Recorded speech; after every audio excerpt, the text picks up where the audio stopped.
Hi friends, welcome to CivTech Simplified. I am Engineer Imran Aziz. We are presenting part 5 of our ongoing video topic, which is Urban Transportation Planning. In this part, we will be presenting questions from 101 to 125, and these will be 25 multiple choice questions. And remember, these questions have been designed to support the civil engineers who are preparing themselves for any sort of the job competitive interviews or tests or university level assignments or tests, and the correct answers would be highlighted so that you could review them effectively at later stages. So let's get started with today's video. It's part 5. So question number 101 is, in desired line diagram, the thickness of line represents option A, mobility, option B, accessibility, option C, amount of movement, option D, none of the above. In desired line diagram, the thickness of the line represents option C, amount of movement. So C is the correct answer. Question number 102. Recommended and minimum sample size for home interview survey of an area having population under 50,000 are dash and dash respectively. Option A, 1 in 10 and 1 in 15, 1 in 10 and 1 in 5, 1 in 5 and 1 in 15, and option D is 1 in 5 and 1 in 10. So D here is the correct answer. The recommended and minimum sample. The recommended sample is 1 in 5 and minimum sample is 1 in 10 for any home interview survey of the area where population is less than 50,000 household. Question 103. The main objective of public transport user survey is to dash. The main objectives of public transport user survey is to option A, study the supply and demand characteristic of public transportation facilities. Option B, study the user characteristics of public transportation facilities. Option C, suggest measures in order to improve urban transportation facilities. D, all of the above. So yes, D is the correct answer, which is all of the above.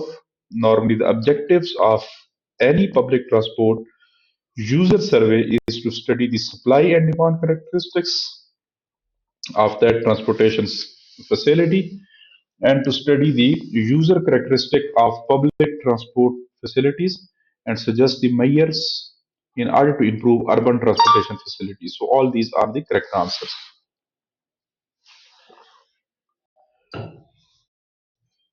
Question number 104.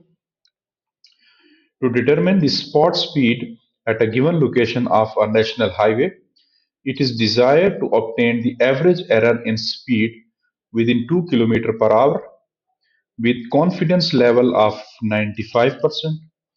Take standard deviation as 8 km per hour. What size of sample is required?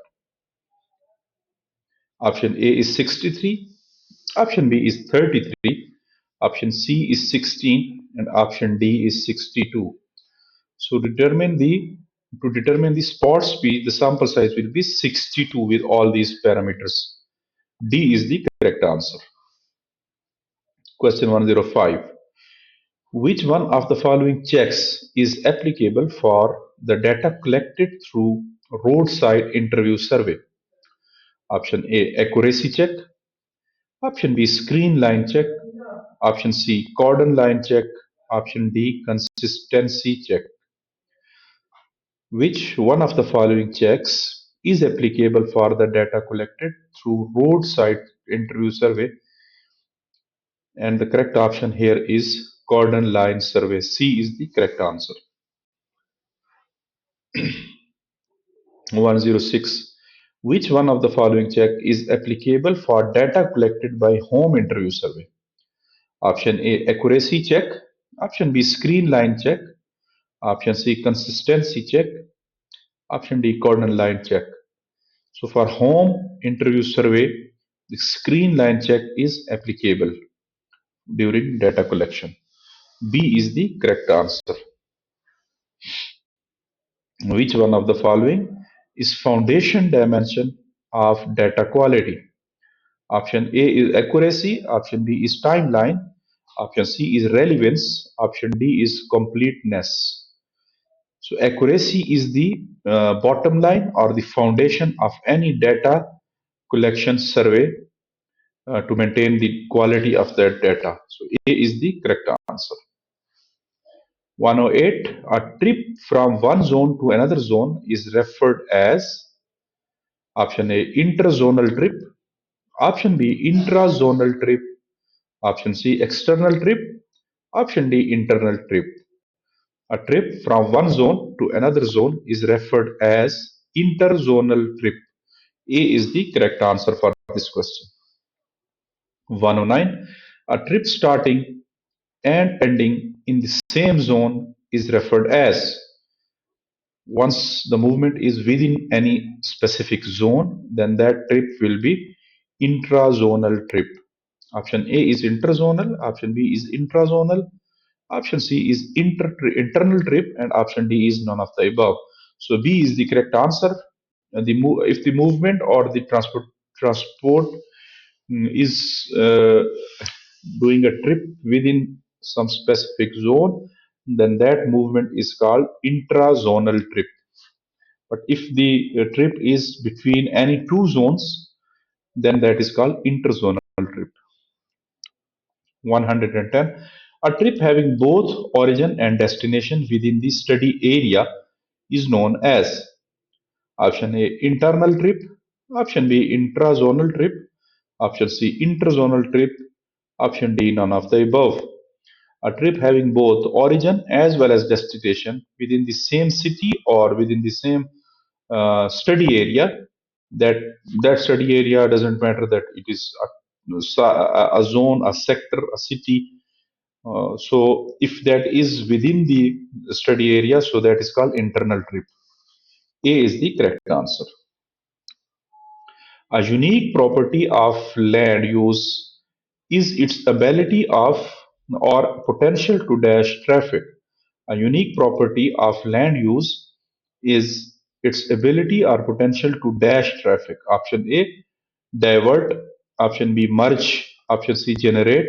Option D, none of the above. So C is the correct answer. Ability or potential to generate traffic. C is the correct answer. 112. Travel demand is dash demand.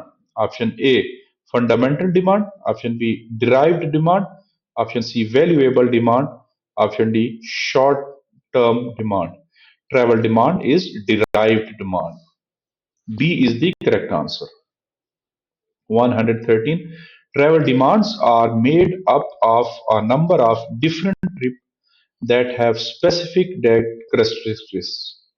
Travel demands are made up of a number of different trips that have specific characteristics. Option A, spatial characteristics. Option B, temporal characteristics. Option C, economic characteristics.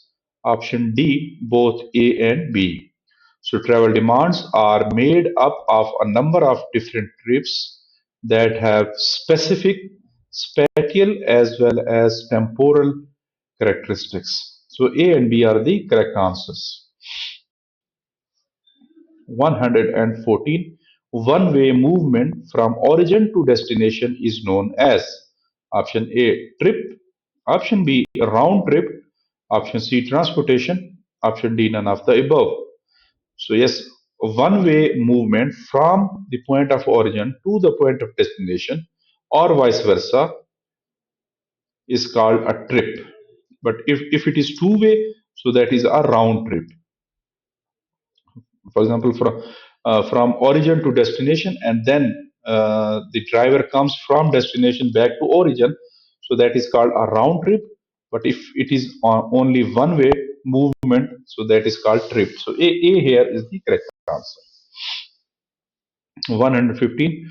Home end and any home based trip is known as option A, generation, option B, attraction, option C, origin, option D, destination.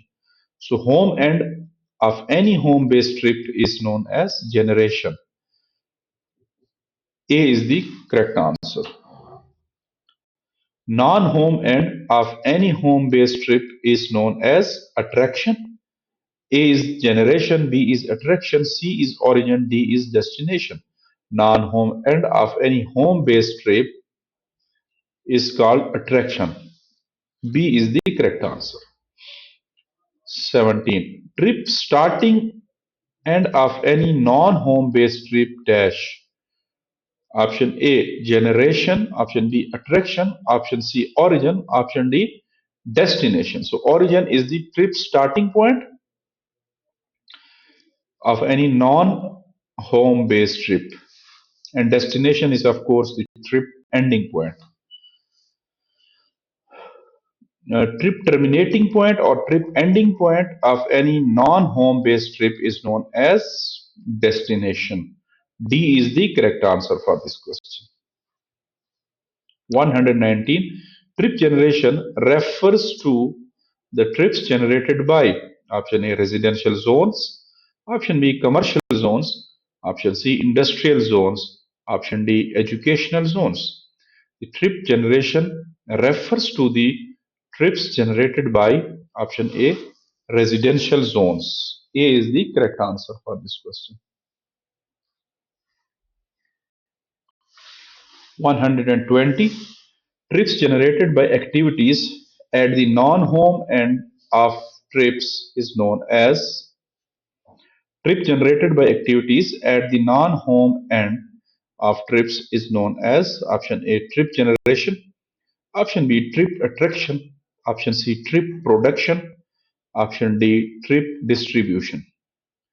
So trips generated by activities at the non-home end of trips is known as option B, trip attraction. B is the correct answer. 121. Home-based trips represents approximately dash of the total trips. Home-based trips represents approximately dash of the total trips. Option A is 90%, option B is 50%, option C is 20%, and option D is 60%. So home-based trips represent approximately 90% of the total trips. The analysis of transportation data and building models to describe the mathematical relationship that can be decentered in the trip making behavior is known as option A, trip generation, option B, trip distribution, option C, model split, option D, route assignment. The analysis of transportation data and building models to describe the mathematical relationship that can be decentered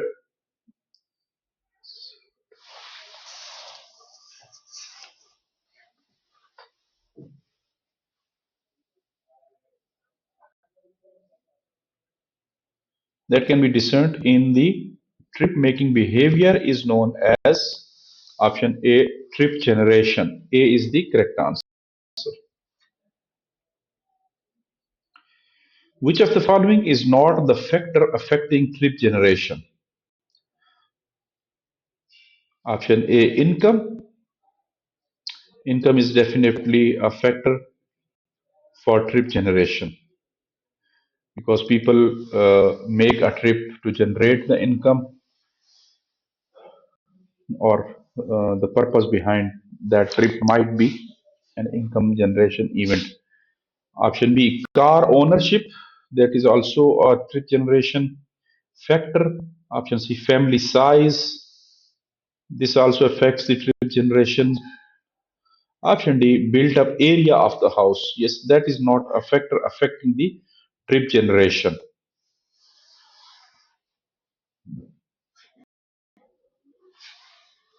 124.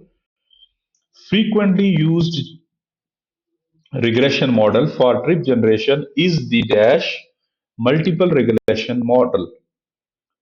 Option A, linear multiple regression model. Option B, polynomial multiple regression model. Option C, exponential multiple regression model. Option D, logarithmic multiple regression model. So A is the correct answer for this question. Linear. Option 125. Which of the following is not the method for trip generation analysis? Option A, regression analysis method. Option B, diversion curve method. Option C, category analysis method. Option D, expansion factor method. So diversion curve method B is the correct answer. This is not the method for trip generation analysis. Rest other are the methods of trip generation analysis. So thank you for watching this video. We have now completed part 5 of our topic, which is urban transportation planning. So please share such videos with your colleagues and friends who are preparing themselves for the GAT 2026 exam or any sort of the professional competitive exams. Please subscribe to CivTech Simplified for upcoming videos. Press the bell icon. And if you have any suggestions, you can send them through email at civtechsimplified@gmail.com. We are already there at Facebook, Instagram, as well as TikTok with the same name. Please follow us through these links. Thank you very much and see you in the next video.